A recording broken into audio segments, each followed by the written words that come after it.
Hi, All everybody. right. Welcome to the episode of Current Status. I'm Pumela Schmidt, one of your co-hosts, and you can find me on Twitter as Exchange as at Exchange Goddess, and I'm here with my other co-host. My name is Teresa Miller, and I am on Twitter at 24/7 IT Connect. And we have a guest this evening, Jo Harder, who is a fellow Citrix CTP, and she's going to introduce herself and share what her topic is this evening. Thanks, Teresa. Thanks, Pumela. So we were going to talk a whole lot about peripherals. I know we all work in the IT world, and Teresa, Pumela, what kind of peripherals do you typically come across? Printers, and I feel like they're like the devil, the spawn of the devil. Printers in all shapes, especially through Citrix. Yes. I think the print printers, spooler. Somebody restart the print spooler. It's funny you call them the devil. The devil for me through Citrix was the whole those signature pads. I do. Yeah, those signature pads can be a PIA.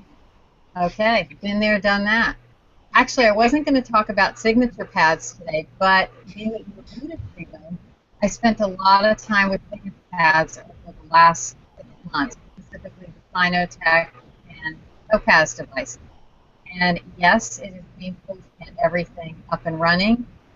How can I say this? There's something coming in Citrix that will make it a little easier, but I can't say more than that right now.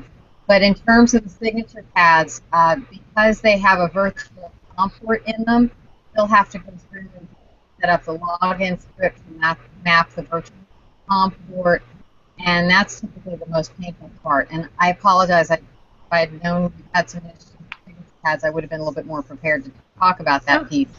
No, don't even worry about it. They're just the devil to me. Printers can be that way too. So. And what about webcams? I've never done the webcam thing through Citrix. Well, let's talk about webcams because I want to go through and tell you how you can get the webcams to work. Because webcams can be really hit or miss. So before we get into the real discussion, I'm going to screen share over to an article on Citrix user group community because we all love Citrix user group community, right? So on CBC, I wrote up an article a couple of weeks ago about webcams, printing, scanning, and other peripherals. So everything that I'm going to talk about today is really summarized in this article, but I want to go through and show you some screenshots and really give you a good feel for how to fix all of this stuff because it is pretty complex.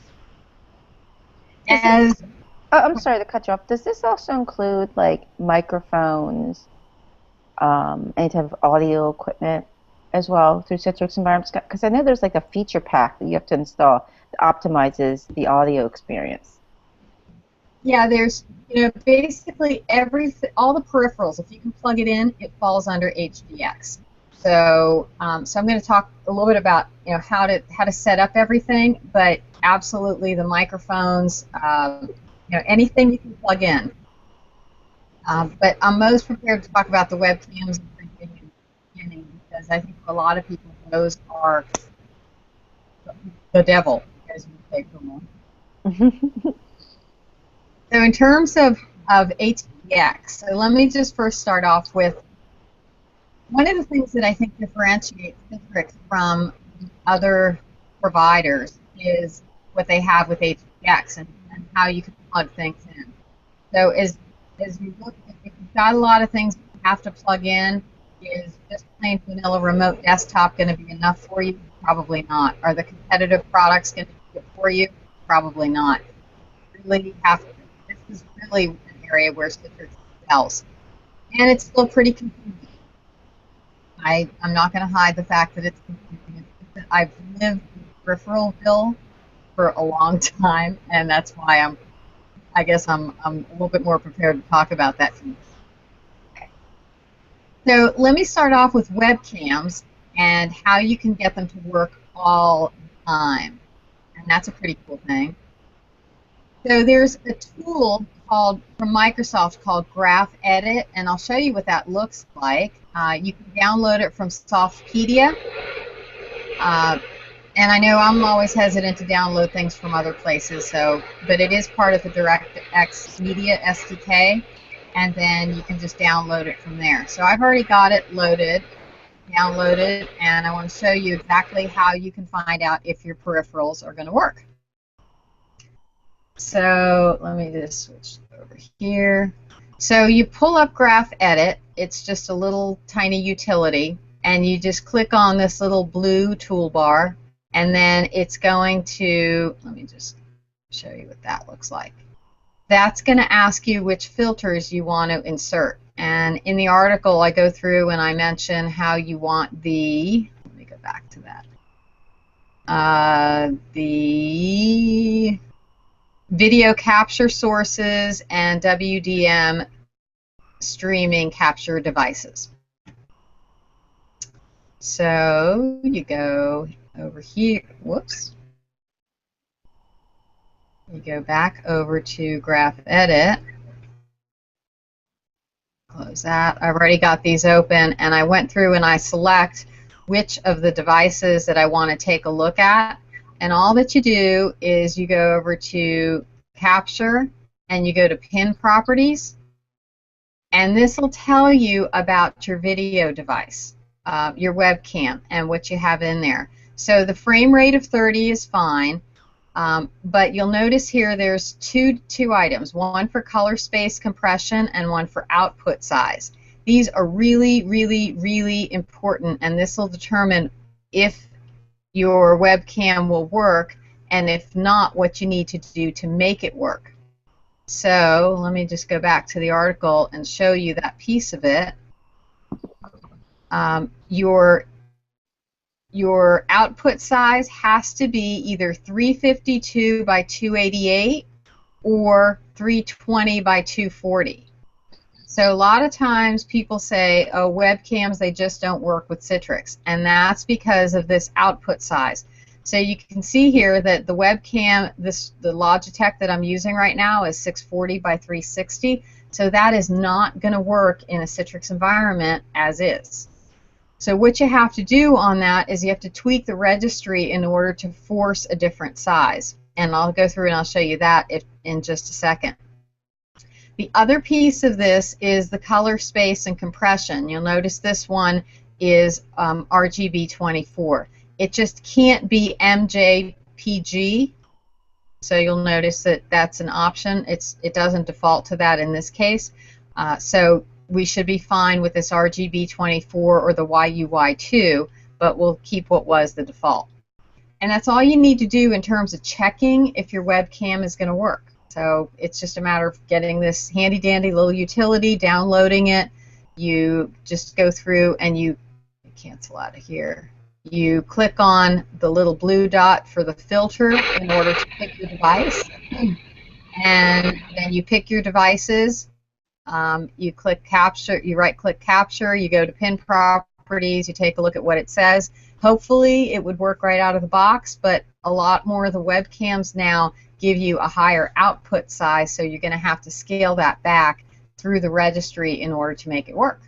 Pretty cool, huh? Yeah. Do you guys hear that nasty sound? The Just me. nasty sound? It could be your internet, Teresa.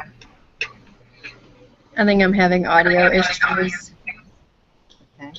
All right, can you hear me okay? So what now? was the name of the tool? Yeah, what was the name of the tool again?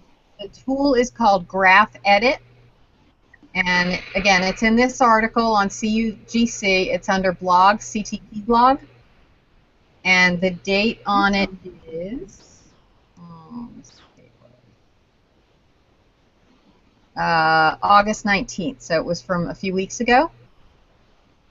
Okay. So, and if you're not a member of CUGC, you really should be, because that's the Citrix user group community. There's a lot of different local chapters that are coming up in different places, so coming soon to a town or city near you if it's not already.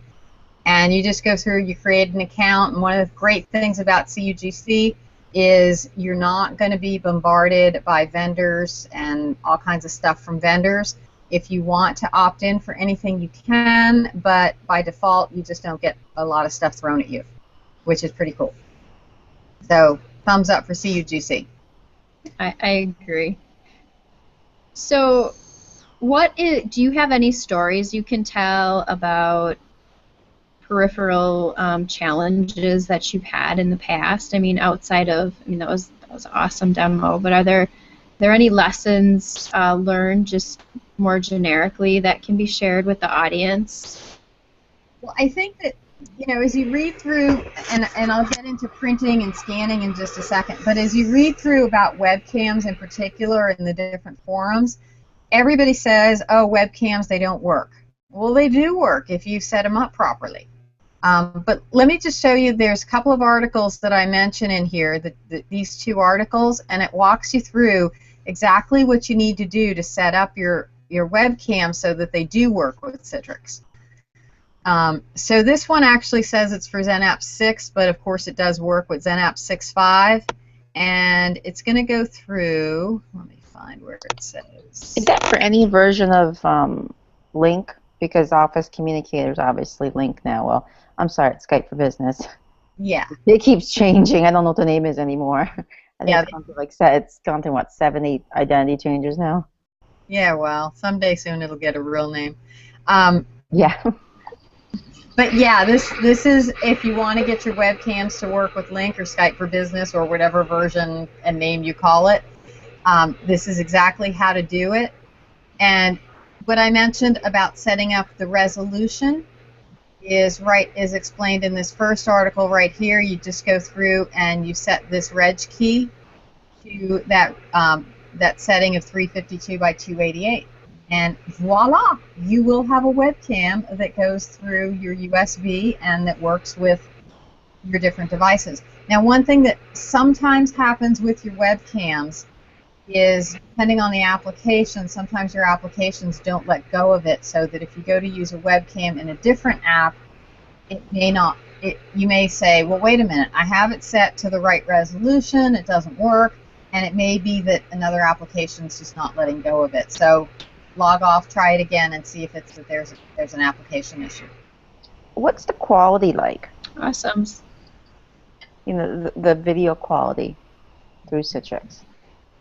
It's actually pretty good, but there again, it's not photo quality, but in terms of being able to carry on a video conference, I think it's pretty good.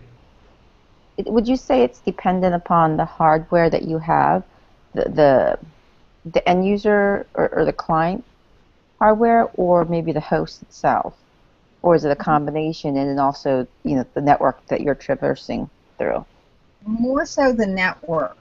The network is really going to be your barrier, because for to run a webcam, you're looking at about 300K per user for the webcam session, in addition to anything else that's going on in the webcam. So if you're going to start using webcams, you have to have a lot of bandwidth available. I mean, 1 or 2 isn't going to hurt you too bad, but if they start springing up on every desktop, you got to have a lot of bandwidth. So let's say you've got a pretty decent sized Citrix farm of maybe like 3,000 users, and you've now enabled video conferencing for everybody, and you have Link 2013 running on your Citrix desktops.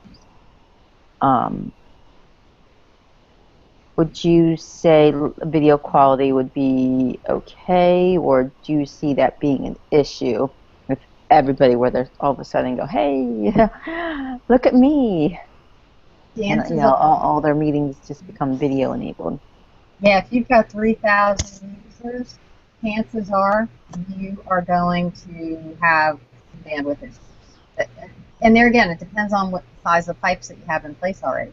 You've got really great pipes and you had a lot of bandwidth available, and now you add video, you might be okay, but you might not be. So you really got to calculate for that extra 300K coming in per user.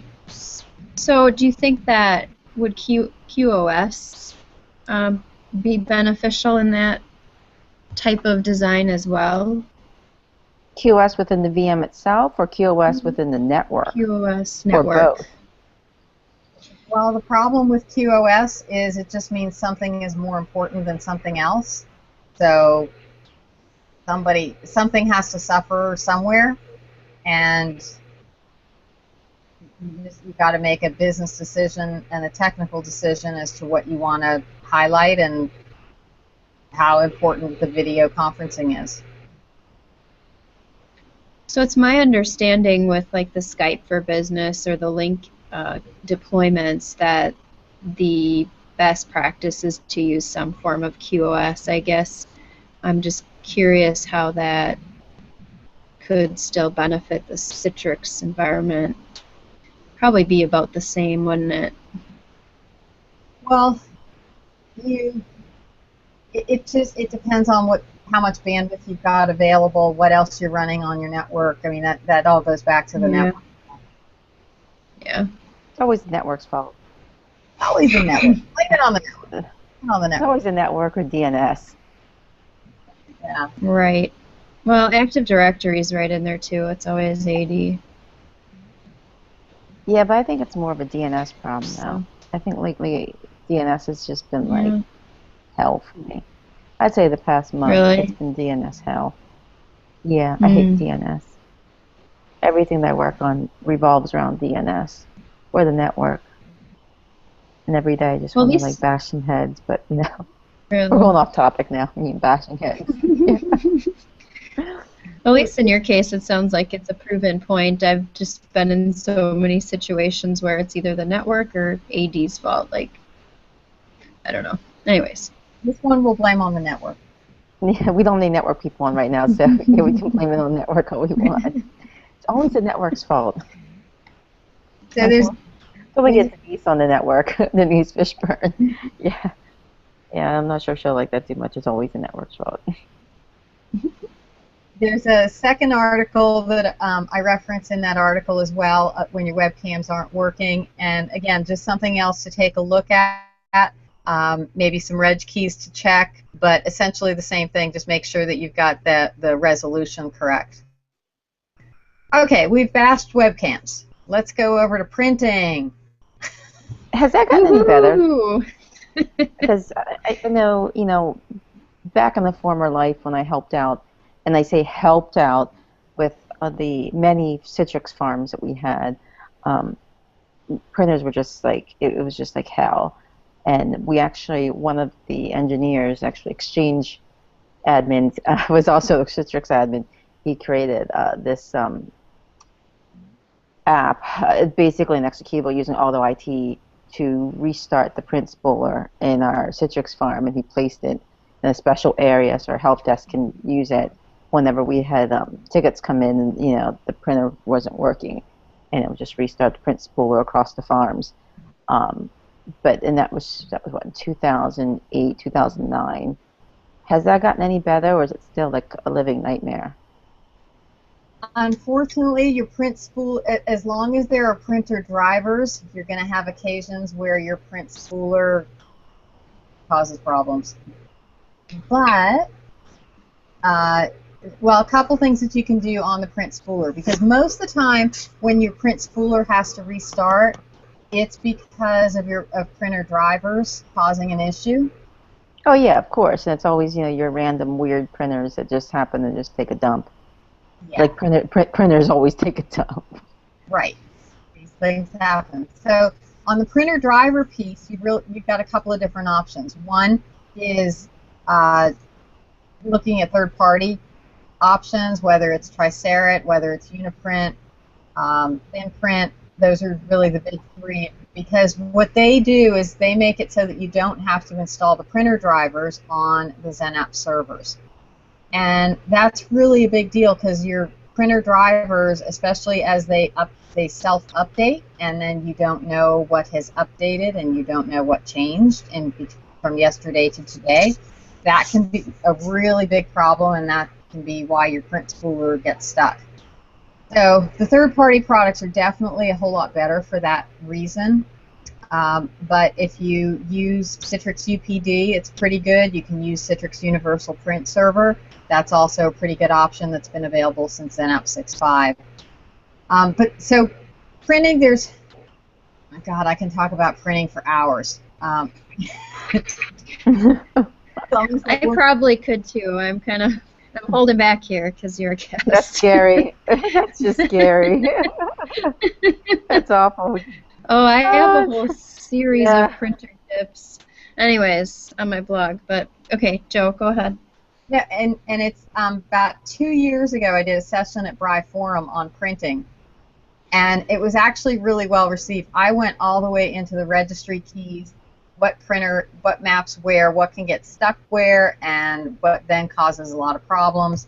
So that was a really good session because it forced me to really think through everything and put it down on paper.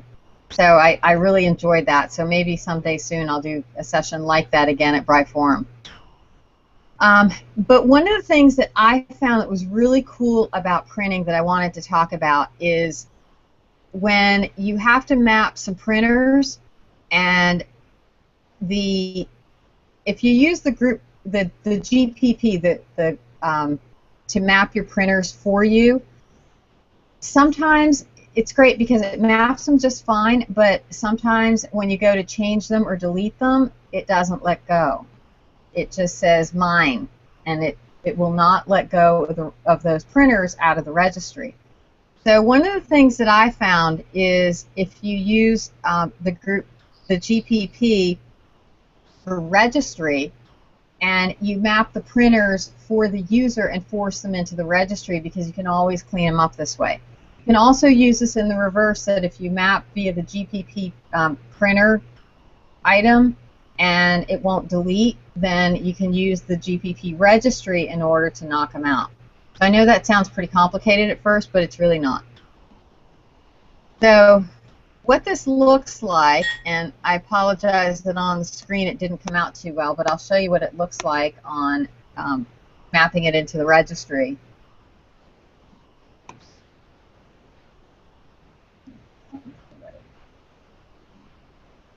Can you see the group policy management editor? Yep. Okay. So what this looks like if you map it as registry, there's something really cool that you can do. And the way that I figured out how to do this is I took a look at how session printers map for a user and dumps the printer into the user, the registry hive. So what you can do with that is you can set up, well, let me just step back. If you use the session printers policy, you can only map the printers that are on that same network. So if your users are actually mapping to a printer that's located on the far end that you can't get to from your XenApp server, if you've got something in between that's firewalls, whatever it may be, then session printing policy won't work for you. And that's where something like this comes in really handy, because you can force that registry entry that you wouldn't otherwise be able to do. So there's something really cool in when you're setting up a GPP. Have you all messed with GPPs very much? The group policy preferences? I've done quite a bit in the group policy stuff, yes. Okay, and using the GPPs, if you force this on as a registry, you can use the percent logger. Excuse me, tired. It's been a long day. Percent log on user SID percent, and when you're setting up your registry settings, just click F3, and it's explained in the article. But you can actually map a remote printer for the user in this way, so you don't even have to have that printer accessible from where you are, and you can force that registry setting onto the user. So where you've got a lot of firewalls in place and networks that don't talk to each other, this is a really good way to set up your group policy printers. Yeah, that's awesome. But it's all explained in the article, because especially if you don't do this all that often, it's just the kind of thing that you use as a reference. So you don't have to. Nobody has to go around memorizing it. So apologize that the NVIDIA banner got overlaid, but anyway. Oh, that's okay. That's fine. But anyway, I could talk about printers for hours and hours and hours. But this was kind of a really Eureka find for me, and anyway, it's helped me, and I've used it a few times. Awesome. Well, thank you so much, Joe, for going through all of that. We're going to cut over to some news for the last part of the show here. So there was the Apple event was this week, and I got a kick out of some of the Twitter stuff with like the new iPad. There was a larger size iPad, and there were photos of people having like this giant life-size iPad on their lap. I thought that was interesting. But did I hear something about a pen? Yeah, I guess they came out with like a stylus. Which, Oh, is that all it is? Yeah, I think it's just a glorified stylus. But really, I think the biggest thing about the new iPad Pro is that it's very similar to the Surface Pro. So you kind of go, what's going on here? You know, Right. we're copycatting off each other now. You can't come up, we can't innovate anymore. Yeah. I'm not Right. sure if I would. I personally probably not going to get an iPad Pro. I've got, you know, the other iPads, whatever they're called now. I forgot all the different names, but 2, 3, Air, who knows? And they work fine for me. I have Surface Pros as well. I think they're okay. I just don't prefer. I like a hard surface. So when I'm typing, I have trouble typing with the Surface Pro keyboard. And same thing with the iPad. So, you know, I prefer to use those types of devices as tablets more so than a laptop replacement. I did find the new iPhone interesting, though, even though it's basically an iPhone 6 just with an S on it.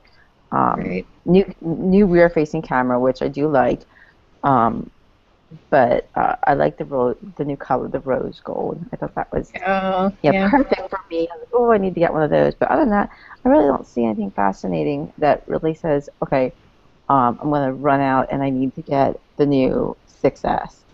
I mean, it's basically, you know, the same as my phone. I mean, yeah, faster processor, big whoop. New iOS, big whoop. I mean, I'm going to upgrade on this. Yes, I was going to say some of the the iOS 9 features did look interesting. And there were only a couple, it seemed like, that at least I saw in the announcements that are available on the newer device and not the upgraded older devices. So, yeah, I mean, I agree. I like the fact that, you know, they're kind of, I mean, they're going away with these contracts and going with the payment plans and, you know, buying the phone outright. That's what the Europeans do. I mean, they buy the phones. They don't have these contracts. So doing that, you know, I think that shift towards that type of process, I don't know. I seem to like that. But you know, you can switch your phones more often. It seems like you have more control over your devices rather than being locked into a contract. I guess we'll see. You know what the numbers say, but I mean, definitely big news, and I'm sure everybody will be running to go get one. I think we have a couple of Twitter followers that have been converted from Windows Phone to iPhones now. Yeah. So I've been busting on them. You know, they're one of us now. That's awesome. I agree with you on the numbers too. I think Apple has just such a following that it almost doesn't matter what they sell. The numbers are probably going to be high. Oh, they can sell dog shit. No probably sell. Did I just say that? Yeah. You did. It's iDog shit. You know, people, oh my God, I want one. I mean, don't you think, Joe? I mean, We'll go on it. Yeah, you just put an eye in it. And you'd have people lining up in stores going, I need to buy one. Right. You know, Yeah, the numbers will be. That stigma. It's that brand. It is. The numbers will be there. Yep, it's all about the brand. Yeah. It's definitely, it's a brand thing. Oh my God, you have an iPhone. Yeah, I do. I mean, I have to admit, it does work better than an Android. It's a lot. It's simpler. Not to say Androids aren't good. I think they're very technical, and I think a lot of times um, people that aren't as tech savvy, when they do use Androids, they can get a little frustrated. I mean, my parents, for instance, they speak very little English, and I got my dad a Samsung phone, and he was fine with it. But my mom, oh my God, she was like, "Get this thing away from me." Really? But oh yeah, she just had a hard time using it. And then I switched them over to iPhones, and God, now the lady, she watches YouTube, she texts, she does all Mm-hmm. sorts of stuff. She's taking pictures. She never did that in the other phone. And my dad's constantly texting, and oh, it's great. And they don't do it in English too. They do it in Lao, which is even better. They have a completely different keyboard on their iPhone, and it just works for them. And Mm-hmm. the Android just took so much time, and to teach them how to do things. Where here, it's so much easier for It them. is. It's Um, straightforward. it is, and I think for people that aren't as techy, pick up on it a little bit easier. Yeah. That's just my opinion. Take it, No. however you want. Yeah. Especially the I public out there. agree. I'm sure I'll get bashed for saying bad things about Android. But and I have an Android. I've got an Android tablet. I have a Samsung tablet. Yeah. So I I have lots have of toys. both as well. Yeah. Yeah. Yeah. I do feel that Android is sometimes a little bit more cutting edge when it comes to some of Oh the yeah. technology enhancements. I think that's why they've been able to get such an advantage in the market. So, I think some of like the camera, for example, is one that stands out to Oh, me, as just Samsung cameras having, are really the best. yeah, yeah. So, yeah. They're So, great. Oh, go yeah, ahead. Sorry. they are really good. I'm No, I talking was to my going to home. say I think you had something else news-wise that you were interested in discussing. Oh, just like all the hacks lately, and I guess the latest one that we haven't really talked about on our other shows was the whole Ashley Madison thing. Yeah, Um, I think that's pretty interesting, even though we all joke about it. Um, I think it goes beyond just the compromise of passwords and identity.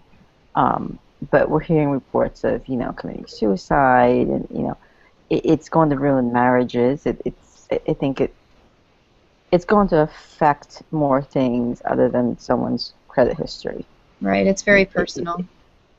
yeah. So But it I goes, don't know how bad the fallout's going to be, but it's definitely interesting to see how people are panicking, and rightfully so. I guess you really shouldn't be on sites like those, but who's the judge, right?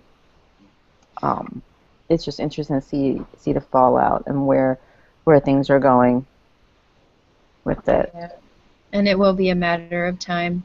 It goes back to the fact that it doesn't matter what your business is. Every organization is vulnerable in Oh this day yeah. and age. Any data can be compromised. It doesn't matter. It doesn't matter. Yeah, it doesn't.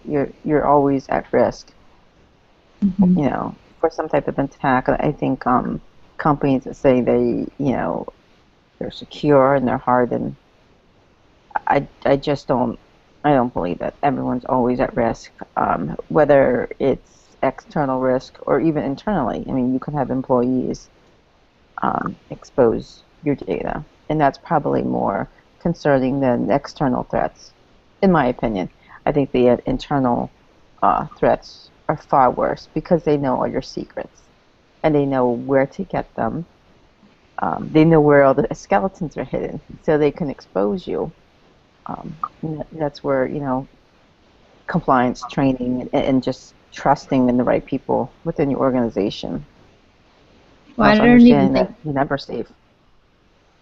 it's not always even intentional. Employees can have the right intent in mind, and there Hmm. can still be compromised data.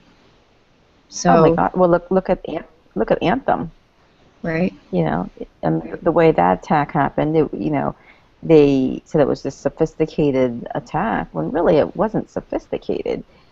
It was a SQL DBA that opened up, you know, an email with malware on it, and right. you know he just happened to, you know, RDP or remote access into the SQL server, and you Hmm. know that's really not sophisticated. But because he No, opened he opened an email that had malware that had a keylogger on it, you know it's as simple as that. And right there, and then once you know he got onto the SQL server, well, you're screwed then. yep. And they only found that out because I guess there was some queries that were going on during times that he didn't have anything scheduled, and they noticed something odd. Well, you know, wait Yeah, a minute, some I'm not sort of running anything at resource that time. running. Yeah. Yeah, And that was not intentional, and that happened. It was something internal. I mean, stuff like like, that happens, and people just, you know, businesses don't realize that your privileged accounts are your most threatening because we hold the Yeah. keys to the kingdom. right. And I think there are businesses that do, and they have stuff in place to help. I think part of the issue is um, the malware that can be received by organizations too is far more sophisticated than it's ever been, and it's hard to stay ahead of some of that. I mean, you ultimately need multiple layers of defense even on a laptop. It's not just about virus software, malware software. It's about having software that studies patterns in what you're doing. So Oh, the multiple game has layers. changed. Yeah, definitely multiple layers. And you know, and looking at the way you're attacked, but then looking at how your network is set up. If you have all these layers in, but you've whitelisted everything on God's creation, what's Yeah, the point of having the layers if you right, punch holes and your network looks like Swiss cheese? Those right. layers of protection aren't going to help you if you've got holes everywhere and you can pretty much zigzag across into the network. I mean, I've seen environments like that. Oh yeah, we've got, you know, multiple layers, but then they end up whitelisting everything just because, you know, you have somebody complaining in the business that they had an email that was quarantined or this happened or this is too slow. You know, and they end up just whitelisting everything, and then their whitelist ends up being bigger than their quarantine. Well, you know, then you go, well, what's the point of I having have it. protection if you're exactly why have Yeah, a firewall if you're going to allow everything in? yeah, I So agree. And So, it's cyber security month, so we're approaching that. And so I was just at a conference last week, and where I heard the FBI talking about cybersecurity, and it's pretty interesting. They really encourage businesses and banks and so forth to reach out to the FBI cybersecurity folks and make contact with them. And anyway, cybersecurity month next month. yeah. All right. So, with that, we need to wrap up our show for the evening. Thank you, everyone, for joining us. And we should be back next week with more awesome topics to discuss. Have a great evening. thanks everybody. Thank you, Joe, for joining us. Thanks, this was fun. Yep. Thank you.